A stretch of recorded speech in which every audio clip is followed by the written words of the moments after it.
राजा सूरजमल का जन्म भरतपुर के एक जाट परिवार में हुआ था। उनकी माता ने बाल्यावस्था से ही उनमें धर्म, वीरता और परंपरा के संस्कार रोपित किए थे।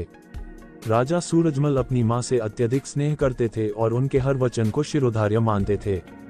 एक दिन उनकी मां ने एक विशेष कारण से उनसे एक अनोखा वचन लिया।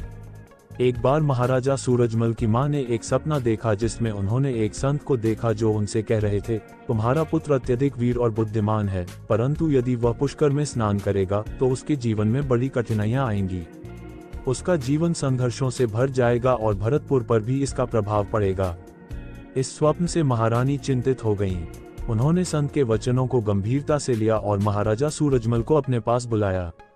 उन्होंने सूरजमल से कहा, बेटा, पुष्कर का स्थान पवित्र है, परंतु मुझे एक अनहोनी की चिंता सता रही है। संत ने मुझे स्वप्न में कहा है कि यदि तुम पुष्कर में स्नान करोगे तो तुम्हें और भरतपुर को कष्टों का सामना करना पड़ेगा। मुझे वचन दो कि तुम कभी पुष्कर में स्नान नहीं करोगे। राजा सूरजमल ने अपनी मां की चिंता को समझा और उनका मन रखने के लिए बिना किसी संकोच के वचन दे दिया कि वो कभी पुष्कर में स्नान नहीं करेंगे। उन्होंने अपनी मां के इस वचन को बहुत ही आदर और प्रेम के साथ स्वीकार किया। ये वचन न केवल उनके धर्म और परंपरा का प्रतीक था, बल्कि मां बेटे के अनमोल रिश्ते का एक उदाहरण भी था। सूरजमल के लिए यह वचन केवल एक मां का आदेश नहीं था, बल्कि उनकी अपनी आस्था और संकल्प का प्रतीक बन गया।